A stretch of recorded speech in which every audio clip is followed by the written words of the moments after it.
Vandeham Sri Guru Sri Juta Padakamalam Sri Gurun Vaishnavangscha Sri Rupam Sagrajatam Saganam Raghunatam Vitang Tang Sajivam Sadvaitam Savadutam Parijana Sahitam Shri Krishna Chaitanya Devam Sri Radha Krishna Padam Sahagana Lalita Shri Vishakan Vitangscha Om Jnanatimrandasya Jnananjana Salakaya Chaksuram Militam Jena Tasmai Sri Gurave Namaha Mukam Karoti Vachalam Pango Langhayate Girim Yat Kripatamahang Vande Sri Gurun Dinatarinam Ananda Lilamaya Vigrahaya Himavadivyatsta Visundaraya Tasmai Mahaprema Rasa Pradaya Chaitanya Chandraya Namo Namaste. Hare Krishna. Yes. There is a question from Meenakshi Didi, Maui, Hawaii.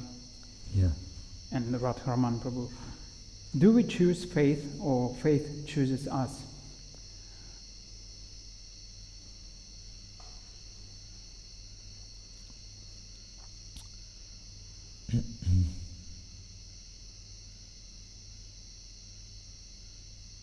Kaviraj Goswami Shraddha Shabde Vishwasa Kohe Sudrida Nishchoye Krishna Bhakti Koile Sarva Karma Krita Hoy. He defines faith as the belief. Faith proper is the belief that by directing oneself, directing oneself on the path of devotion to Krishna, the belief that this single act alone is everything.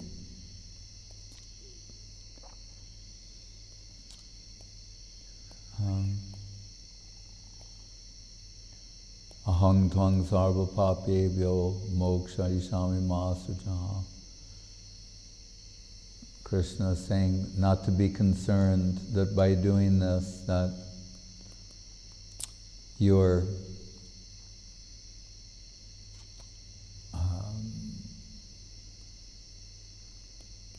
acting irresponsibly or not meeting your obligations, saying this is everything, and whatever might be objectionable from a relative point of view, Krishna will take care of that. But this sort of awakening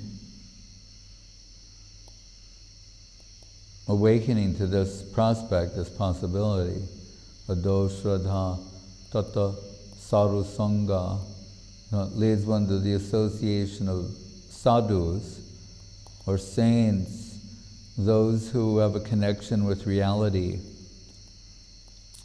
and in their representation of reality, their spiritual substance. Guru Maharaj points out that although in this sequence it's saying faith leads you to the association of devotees, really sit in a little close, don't sit in the doorway.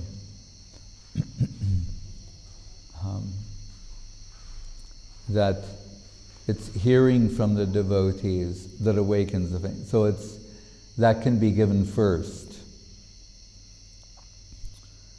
So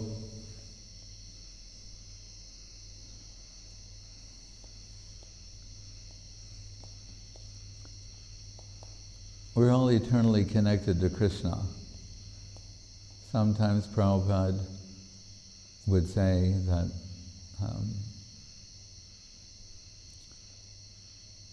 we're all servants of Krishna, only some are recognizing that and others are not. But that's the fact. But that said, the saying is there, God helps those that help themselves. Something has to come from our side.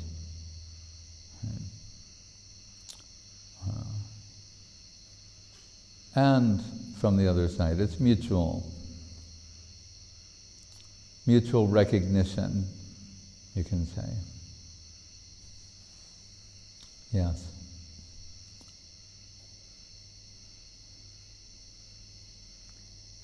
A question from me. Imitation is the sincerest form of flattery, says Charles Caleb Colton in his book Many Things in Few Words in 1820. Many things in few words. In a few words. Might this be true to some extent, or it's just another bold statement and imitation is always equal to sahajya? Well, our concern is in the devotional line. And there we're told imitation is insincere. There's nothing sincere about it. But because sincere means, in a sense, real. I would rather quote,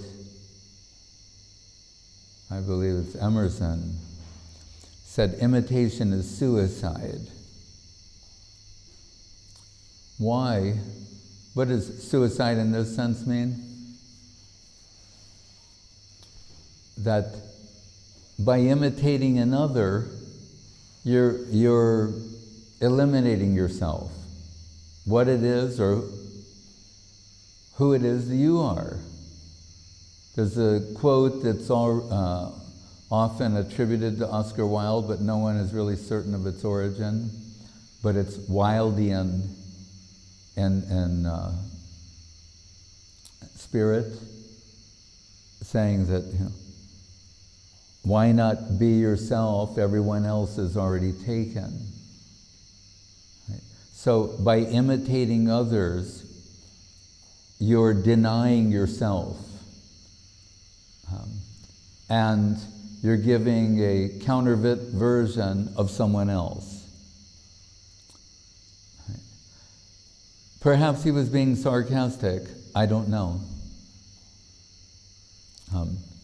But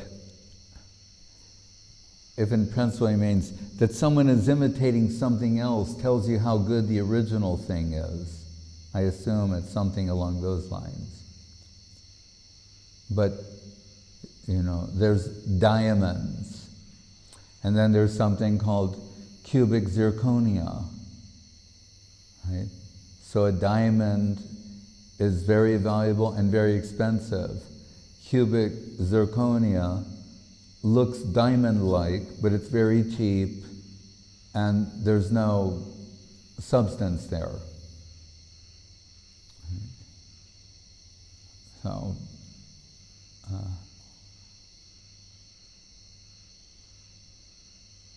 there was a line in the song, imitation genuine eyes. So, one comedian said of Hollywood, once you can fake sincerity, then everything else is easy. In other words, imitate sincerity is not to be sincere. So imitation is not good. We understand as children imitate their parents, someone in the beginning stages might be prone to imitation. That could be tolerated to a certain degree in the beginning, but in time, not. As we approach reality, Krishna is not interested in imitation. There's something in the heart of every living being that is unique and original, and he's interested in that. Right? And that's the power of devotion. Not going to fool Krishna by being an imitation devotee. In fact, Rupa Goswami, on one of his humorous slokas, two gopi discussing another, and we're told this one gopi is, or gopi wannabe, has put bilva, like, what do you call it?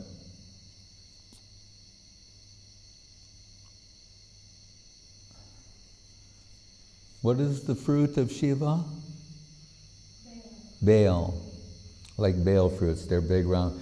Has put them in her blouse, thinking this will make me more attractive to Krishna.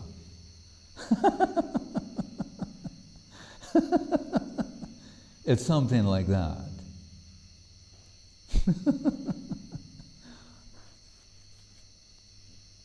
So,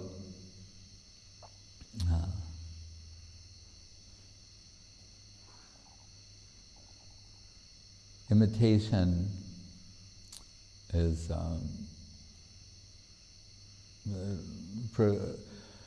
Srila Bhakti Siddhanta Saraswati Thakur, as Madhvacharya, the great Madhvacharya, wrote the Mayavad Shatadushini, 100 Faults of Mayavad. Srila Bhakti Siddhanta Saraswati Thakur wrote the Prakrita Rasa Shatadushini, 100 Faults of Sahajiism, imitationism.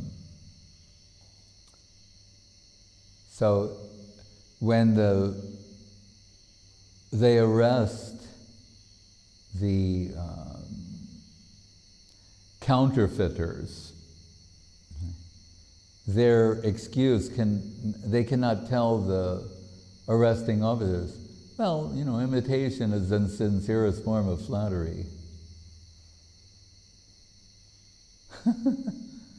They'll say, no, you're creating counterfeit money, your purpose is to deceive others.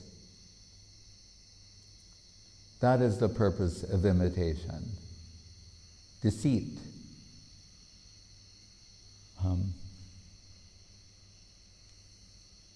Mahaprabhu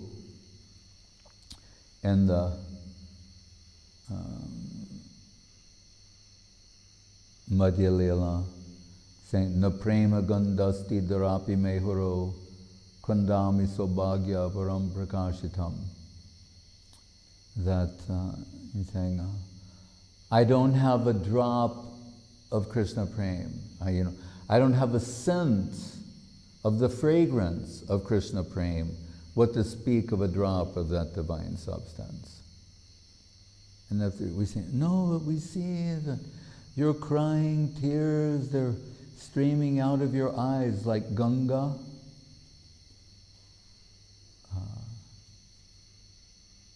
He said, no, that is just to deceive the people into thinking I have Krishna Prem, to cheat them so that they'll think I'm a devotee. Actually, I don't have a scent of the fragrance of Krishna Prem, what to speak of a drop of that divine substance. So, everywhere in the devotional line, we see this is, we are warned against this, and it is condemned. Again, Srila Rupa Goswami, who wrote the book on devotion,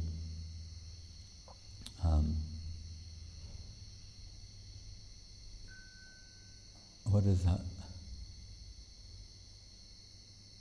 Huh? Ding.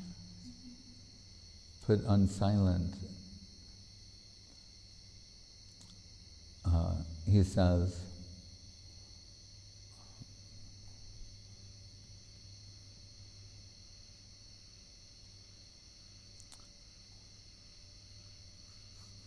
to beware of those who are sentimental by nature, who cry over anything and everything. They'll also cry over Krishna consciousness. It doesn't mean they have Krishna prema. Why is he saying that? If it is an extent, if there aren't people who are doing that, no need to caution others about it. So you mean even in his time they're doing that? Apparently, yes. So he's giving a warning about it.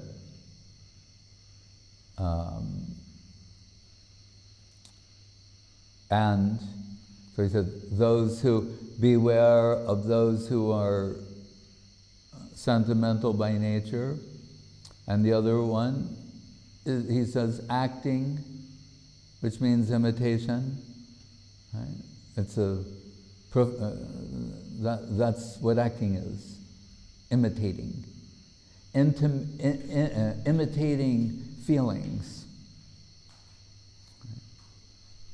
So,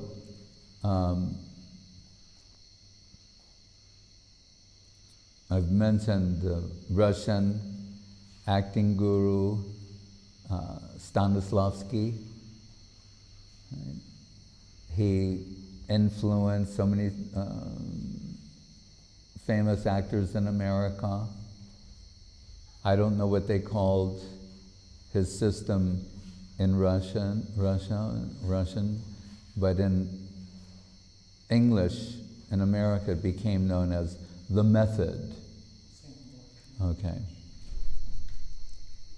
And employing things like sense memory.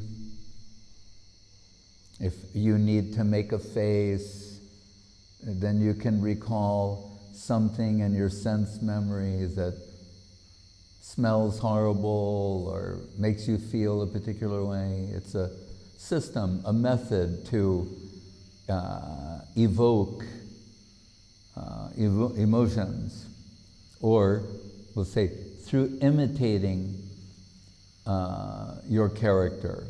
So we'll hear of some great actor like Daniel Day-Lewis. They'll say he stays in character during the whole shoot. So sometimes for months. In other words, when they turn the camera off, he's still doing that. Right? They can say, well, they're eccentric, or he's a great actor, or whatever you might want to say. But so, imitating the way that person walks, the way they talk, the way they dressed, their activities. The idea is that being fully absorbed in this, you'll have an epiphany and become that character. So much so that a scholar, he wrote a book called Acting as a Way of Salvation, because he went and observed the practices of Sahajiyas and Radha Kunda particularly.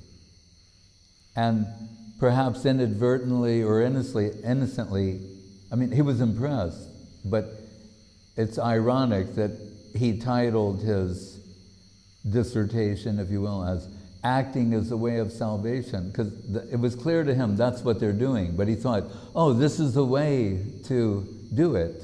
How interesting. You can act and achieve liberation. So he actually observed what they're doing and properly termed it acting. But he thought, oh, apparently that's some sort of approved method in Gaudiya Vaishnavism, because all these people are doing that.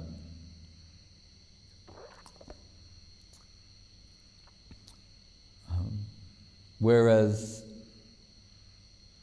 Gaudiya Vaishnavism proper is to say that to imitate the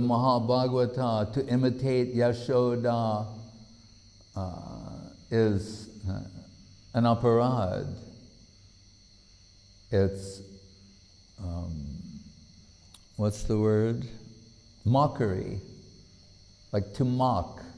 It's considered mockery.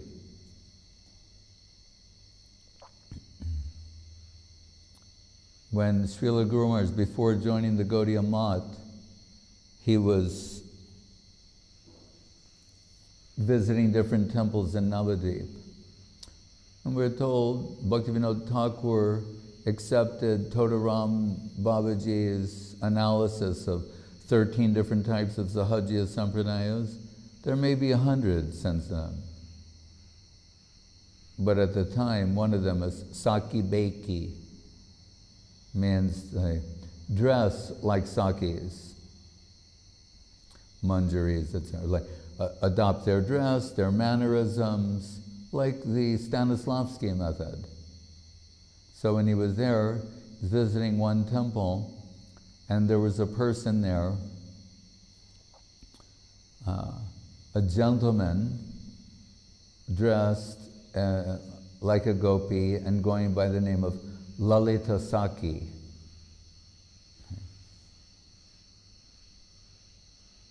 It's not lost upon me that I'm giving this talk in Thailand. So anyway, he said, so his feminine voice, feminine gestures, feminine everything. But some ladies who were also visiting had read some articles in a newspaper or publication against this, and mentioned that to this Lalita Saki.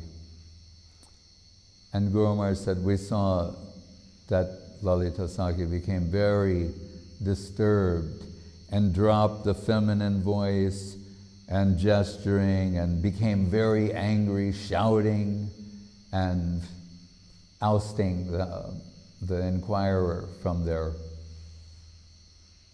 ashram.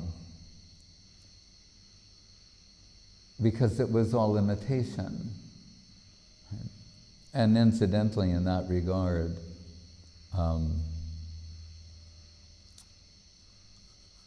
perhaps Vishwanath Chakrabarti Thakur said quite simply, because it occurred in his time as well, he said that Rupa Goswami, we accept as Rupa Manjari, and the others, Sanatan, Raghunathas, etc. They did not do this. Who hold that position, they did not do this. Right? So, dismissed.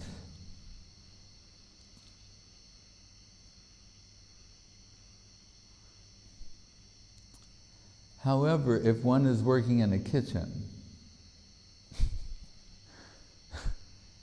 and the person you're assisting is a master chef, for something like that, you should imitate what they do. Until you've done it many, many times, have they done? Then,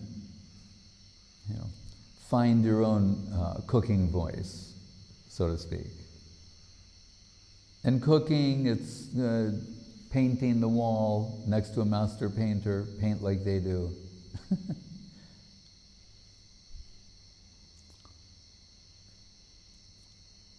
But not when it comes to devotion. Yes.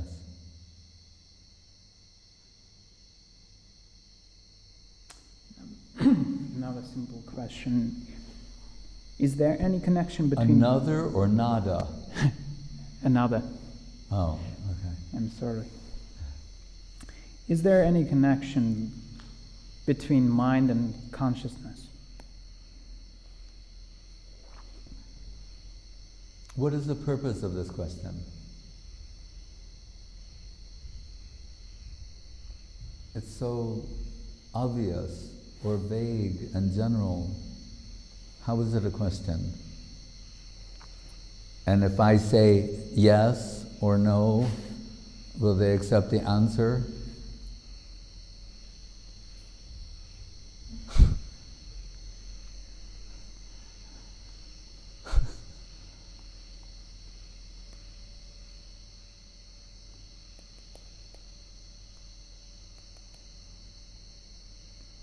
What? Say it again? Is there any connection between mind and consciousness? What do they think? No, they operate completely independently of one another.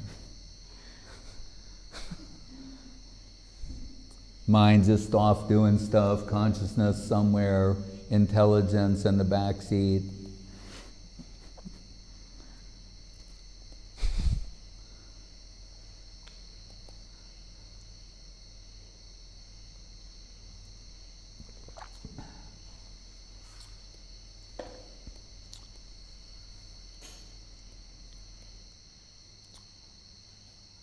Chidabhas. I believe I spoke about this recently.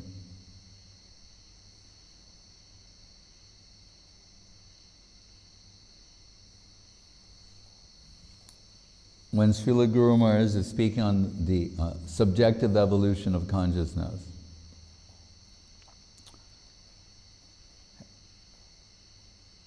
a few terms he has introduced, subjective evolution of consciousness being one of them. But Chidabhas, Chayabhas.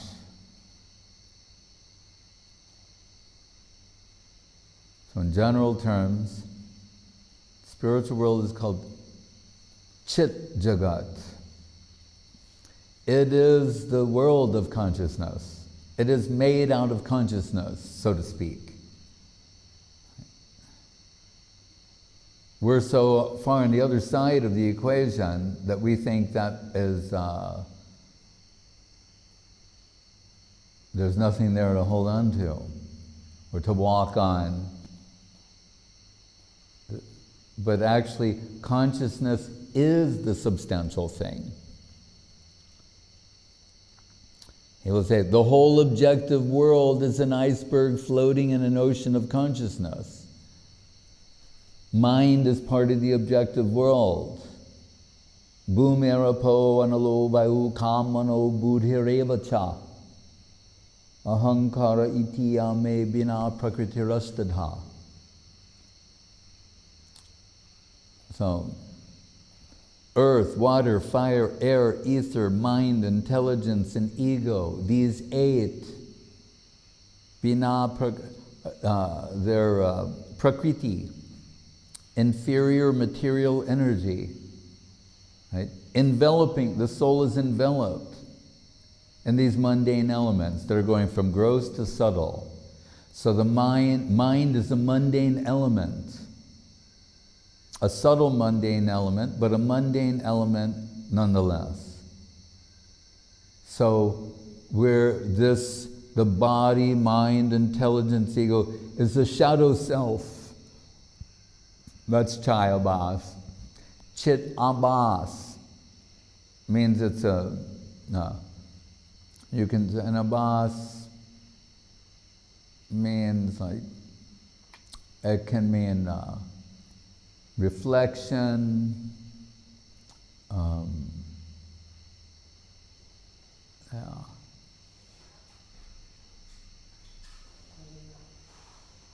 Pardon me? Shadow? No, chaya means shadow.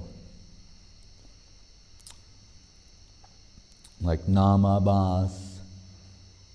There's another word, meaning like, a superficial representation of something. I already said reflection.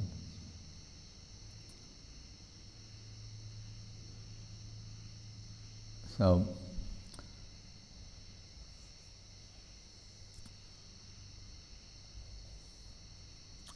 Chit Jagat means the conscious world. The spiritual world is the Chit Jagat. This is called the Achit Jagat, the non-conscious world. So you have conscious agents navigating the unconscious world.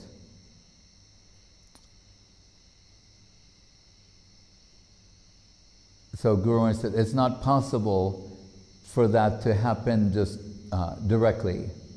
So he's introduced the conception of Chidabhas, a shadow representation, Chayabhas, a shadow representation of the original intervening. I remember as a child going to an amusement park, and like old technology that they had, like they have a glass case, and in it there are these different prizes, and then you have like a mechanical arm, and you put in a coin. You get a certain amount of time to manipulate the mechanical arm to try and pick something up and then drop it in a slot so you get it. Later we saw that's how they handled, what was it, isotopes? You'd see the scientists behind, and then with the mechanical arms pick up the...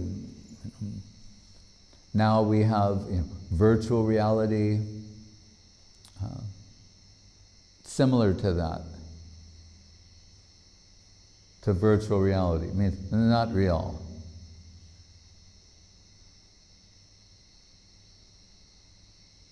So, the mind is the mundane element. Aparayam itastvanyam prakritim vidime param jiva bhuta mahabaho yayedam dharyate jagat. And then Krishna tells Arjuna, but superior to these 8 material elements is the jiva, jivatma. So he's saying the jivatma is actually superior to ahankar, buddhi, and intelligence and mind. So that means the mind in this context is a shadow representation of consciousness. That's the relationship. Anything else?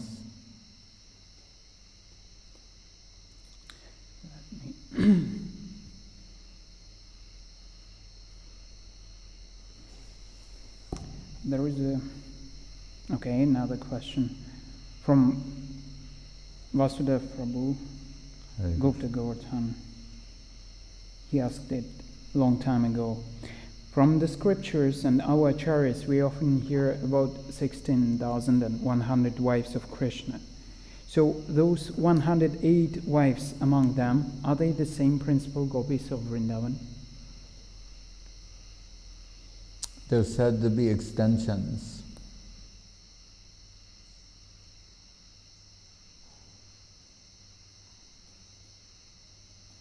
Any other question?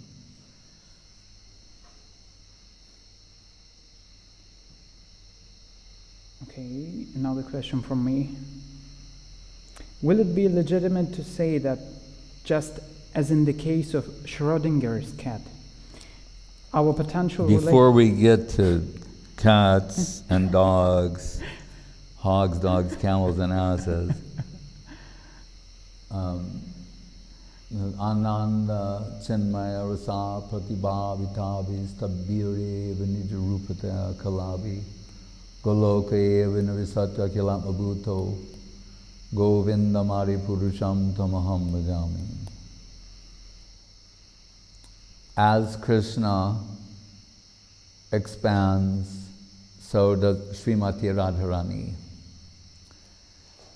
As Srila Saraswati Thakur said in the inaugural issue of The Harmonist, making reference to the Sajantoshini of Srila Bhaktivinoda Thakur,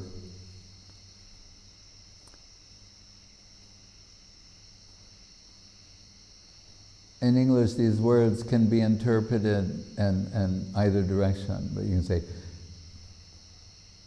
Krishna alone is the absolute. I mean, Krishna is, like Ishvara Parama Krishna, Satchidananda Vigraha.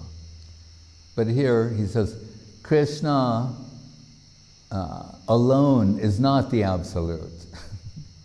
But he means to say, in the sense of almost like a Judeo-Christian representation of God. There's always like God, and then he doesn't have anyone beside him. There's no female counterpart representation. Not so in Krishna conception. There's Radha and Krishna. In fact, she's always mentioned before Krishna. In the language of Srila Saraswati Thakur, predominating moiety means half, predominated moiety. Supreme Guru Maharaj, supreme positive, supreme negative.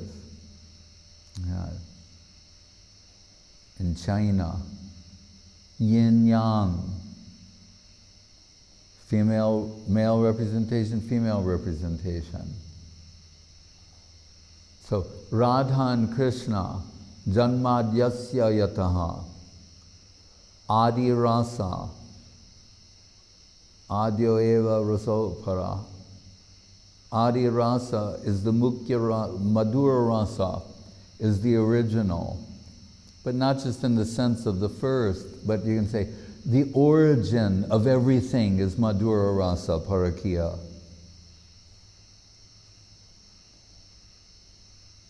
Not just a nice thing or a great, it's the origin of everything.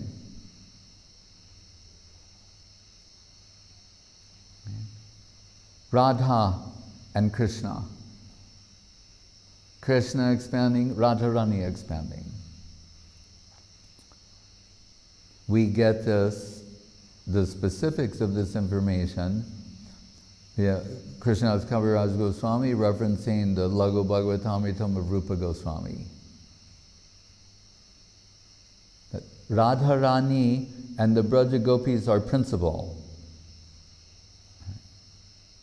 They're her immediate expansions, extensions. Sometimes we're told divided into 8, sometimes more. You can say 108. But mirroring, reflecting her qualities. In one place, Srila Saraswati Thakur said Sri Rupa, because Rupa means beauty as well as form. He said the separated beauty of Srimati Radharani, if you can conceive of such a thing, personified as Sri Rupa. So the sequence, as given by Rupa Goswami, the gopis of Vrindavan are in the primary position. Secondary to that, Mahishigan means the queens of Dwaraka. Next position, the Lakshmis of Vaikuntha. That's what's given there. And if we want to go, and since we are spending time speaking of this world of reflection, shadow representation,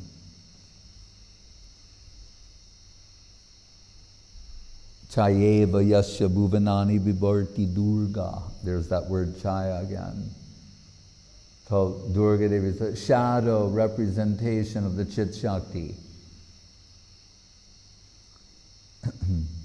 So the queens of Dwaraka, the gopis expand out of Vrindavan and the queens of Dwaraka, but there's inconceivably, same but different individuals. Sometimes Guru Maharaj would say, when they'll say, so-and-so is a dual incarnation of this and that. Say because, or Vasudeva and Devaki, Nanda, Drona, Dara,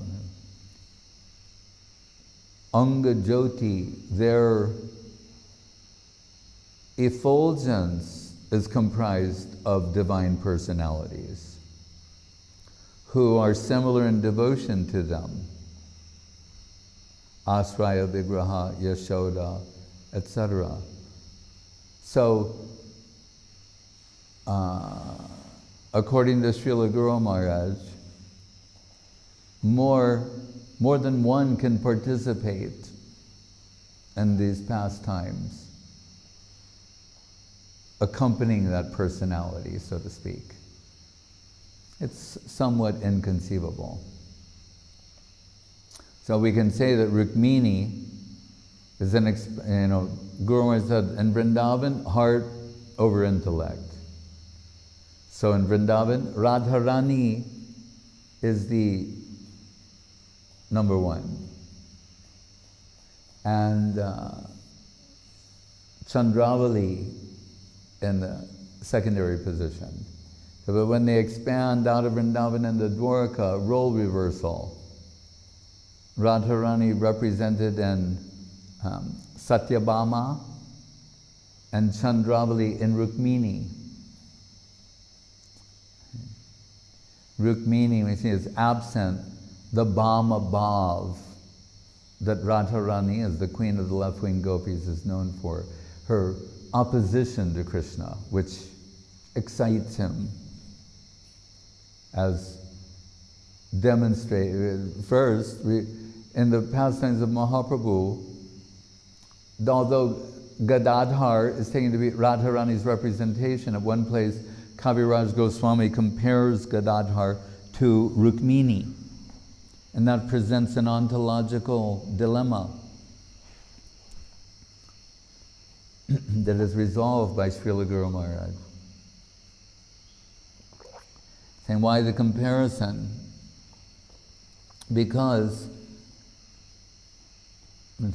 Radha Baba Duty Subolita, Krishna, Aparam Kasyapi Prani Janabrinda Shukutuki, Hitva Madhuram Upabhoktam Kamapiya. Wow. Krishna's plundered the heart of Srimati Radharani. So she's absent her Bhama Bhav, her opposing nature. So when Mahaprabhu is teasing Gadadhar Pandit and the other devotees are suggesting that he respond, he said, that's not possible for me. So the comparison is there. But the reason there was no Upasiddhanta is explained by Guru Maharaj.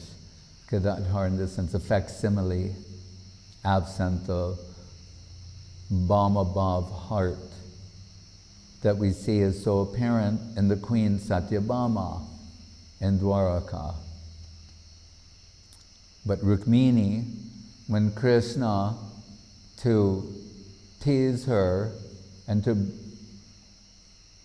plunge her heart into a very deep region of devotion, described himself as unfit to be her husband and is suggesting perhaps another would be more suitable. And we're told Rukmini faints. It said she fell down the way like a hurricane knocks a tree down. Like that. At the thought of Krishna leaving her. Right? He wanted to make her angry. She fainted. So,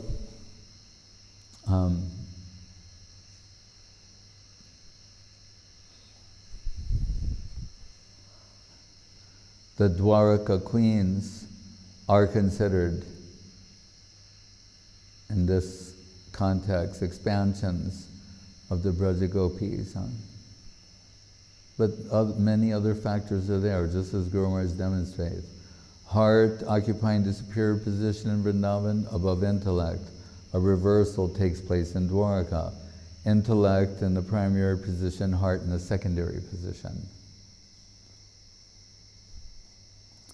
Yes, so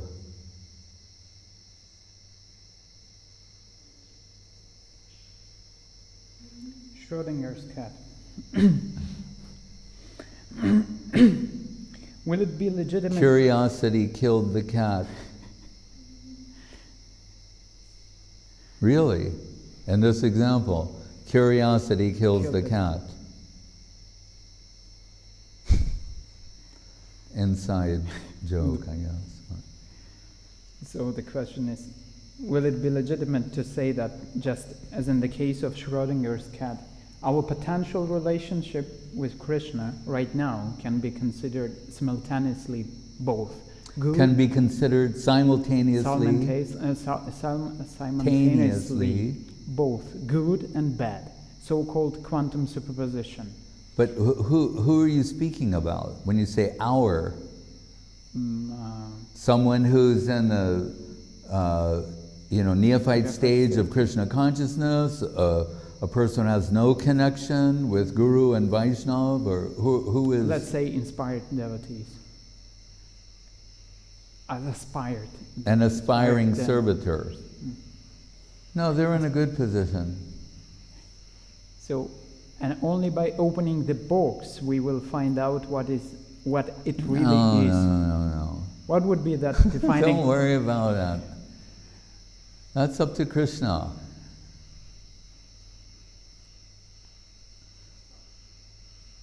Krishna and his agency, Yogamaya, they understand the heart of every aspiring servitor.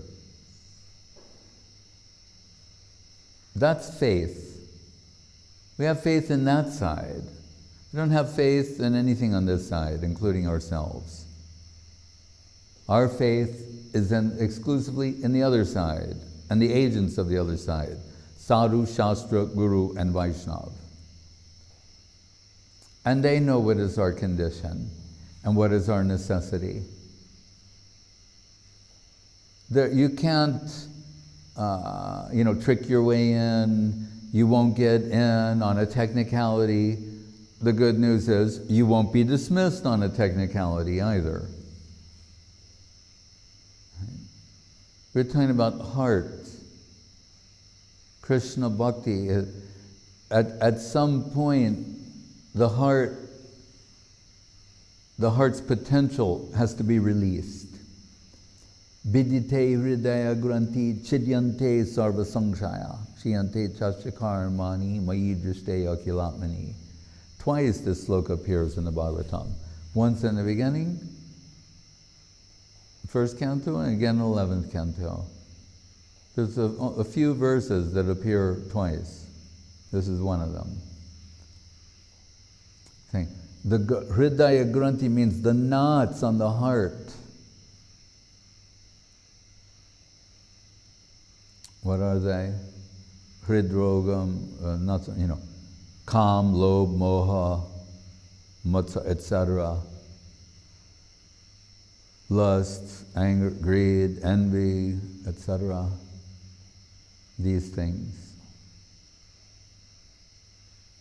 They have a stranglehold upon the heart, and only Krishna conception, proper, can cut. Guru Maharaj talked about the Gordian knot. You know that? Of Alexander. What did he do? Right, with his sword. But they're saying, like, how to undo this? He cut with the sword.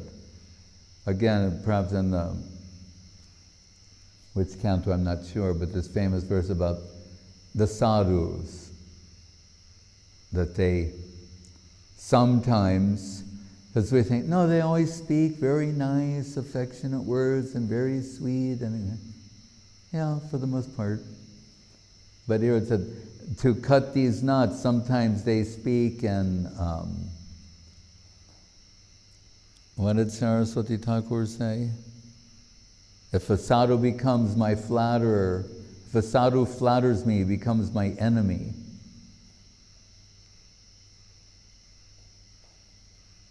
We don't go to the sadhu to be flattered. Perhaps it was Prabhupada said, sadhu means one who cuts sharply. How? Oh, with unpleasant language. Sometimes unpleasant language. It was unpleasant language from Vidura that got Dhritarashtra to quit home.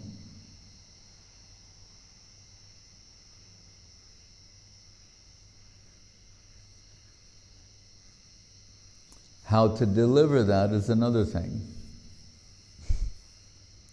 But Otherwise, Prabhupada said like, it can be like blowing on a boil. You know the skinned boil? If you blow on it, you get a little relief. But I had one on my face once. I was in Little Rock, Arkansas. And I went to the emergency room. There was a young physician. He said, I'm going to lance this, like with a scalpel. He said, but that's going to be the easy part. He said, then I'm going to grab your face and wrench your face, and that's going to be very painful, but you'll thank me when we're done. That's what he did. I went, slit, and grab everything like, and I thought he was going to squeeze my face off. But then at the end, I was like, oh, relief, thank you. So, in consideration of what our condition is, we can't expect at every step like they do with the little baby. They poop and the parents are applauding. How nicely you have done. We can't expect that at every step of the way.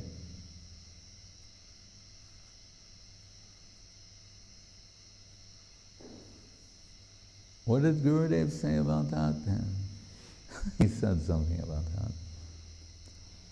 Anyway, that it's understandable for a baby that at every step of the way they need to hear encouraging words, a child. But at a particular point, they're going to learn that a major part of life is dealing with failure. And overcoming the consequences of proceeding in the wrong direction.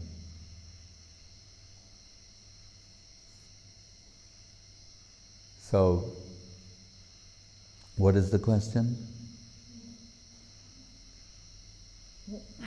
What would be that defining moment, the moment of truth in our case, the opening the books?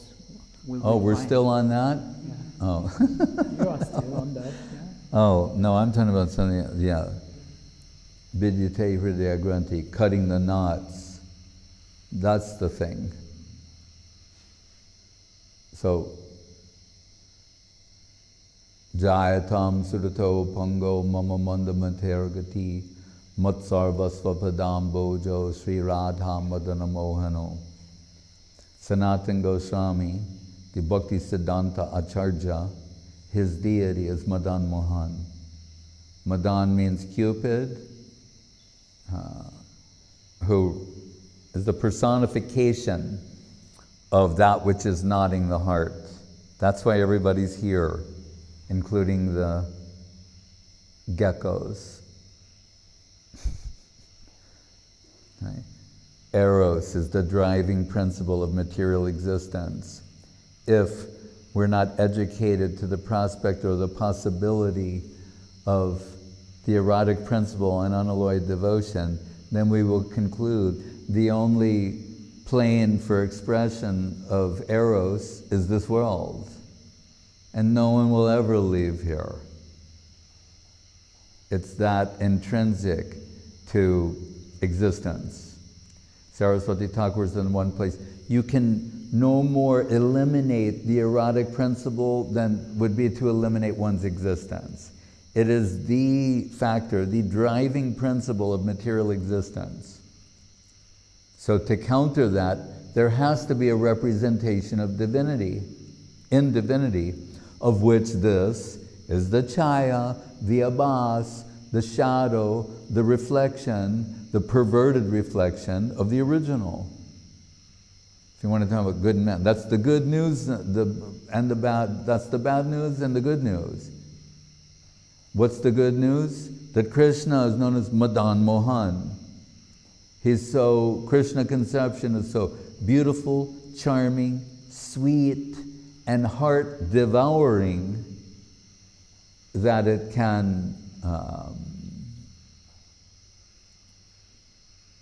he can even bewilder Madan, Cupid, Madan Mohan. And what's the power of devotion? represented in Srimati Radharani as Madan, Mohan, Mohini. And she, by her sweet, feminine, devotional nature, can enchant Krishna. She's the enchantress of Krishna.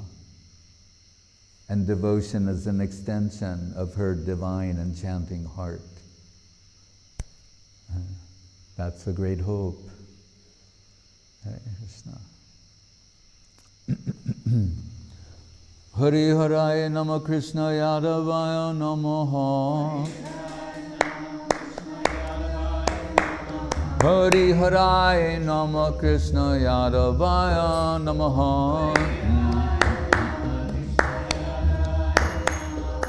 Yadavaya Madhavaya Kesavaya Namaha. Gopal Govinda Ram Sri Madhusudan.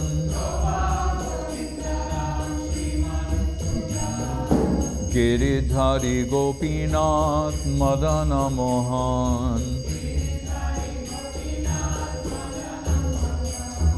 Sri Chaitanya Nityananda Sri Advaita Chandra.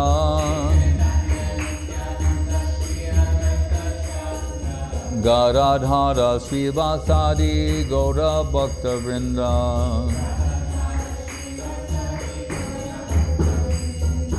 Jai Rupa Sanatan Bhakta Raghunath.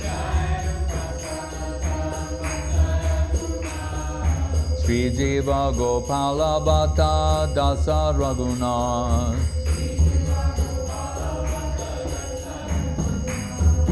Echai Gochai Kori Charana Bandhan.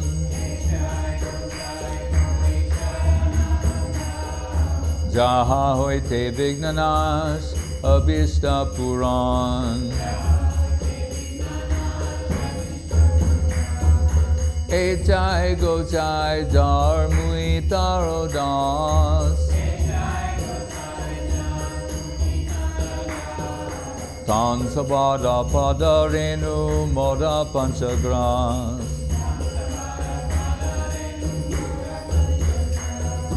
Tandera Charan Sevi Bhakta Sanevas. Janame Mor Rei Abhilas. This door, close the door, close the door. Echai Gochai Dharmui Tarodas. Tansabada Padarenu Mora Panchagras. Tandera Charan Sevi Bhakta Sanevas.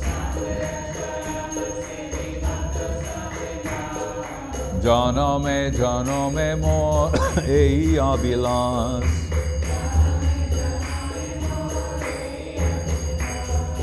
Echai Gochai Jabe Braje Koilovas. Radha Krishna Nitya Lila Korilo Prakash. Anande Bolo Hari Bhaja Vrindavan.